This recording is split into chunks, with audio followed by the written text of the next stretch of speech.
रात का अंधेरा पूरे जंगल पर छा चुका था, लेकिन उस रात एक माँ की आंखों में नींद नहीं, सिर्फ बदले की आग जल रही थी। टाइगर चुपचाप जंगल के रास्तों पर चल रहा था। उसके हर कदम के साथ जमीन कांप रही थी। उसके दिल में सिर्फ अपने बच्चों की आखिरी चीखें गूंज रही थीं। दूसरी तरफ नर लायन अपने झुंड के साथ आराम से बैठा था। उसे लगता था कि अब जंगल में उसका डर और राज हमेशा रहेगा। तभी पेड़ पर बैठा बंदर तेजी से टाइगर के पास आया और बोला, लायन अपने परिवार के साथ नदी के पास है। अगर हमला करना है तो यही सही मौका है। टाइगर की आंखें खून जैसी लाल हो गईं। वो धीरे धीरे नदी की ओर बढ़ने लगा। अचानक झाड़ियों से जोरदार आवाज आई। नर लायन तुरंत खड़ा हो गया। उसने दहाड़ते हुए कहा, टाइगर, तुम मेरे इलाके में आने की हिम्मत कैसे की? टाइगर गुस्से में गरजा, जिस दिन तूने मेरे बच्चों को मारा उसी दिन तूने अपनी मौत बुला ली थी। इतना सुनते ही दोनों जंगल के सबसे खतरनाक शिकारी एक दूसरे पर टूट पड़े।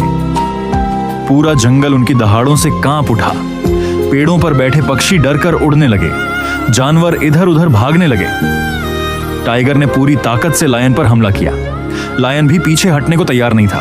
दोनों की लड़ाई और खतरनाक होती जा रही थी। तभी मादा लायन बीच में आ गई और जोर से चिल्लाई, बस करो, इस लड़ाई में और मासूम बच्चे मरेंगे। लेकिन टाइगर की आंखों में सिर्फ अपने बच्चों की याद थी। तभी अचानक लायन का एक छोटा बच्चा नदी के तेज बहाव में गिर गया। पूरा झुंड डर से चीख उठा, बचाओ!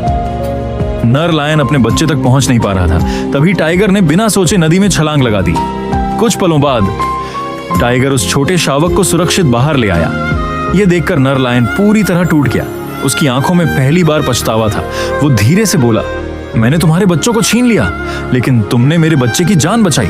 आज मुझे समझ आया, असल ताकत डर में नहीं, दिल में होती है। टाइगर की आंखों में आंसू आ गए। उसने आसमान की तरफ देखा। शायद उसके बच्चे भी आज अपने मां पर गर्व कर रहे थे। उस दिन के बाद जंगल में डर का नहीं, शांति का राज होने लगा।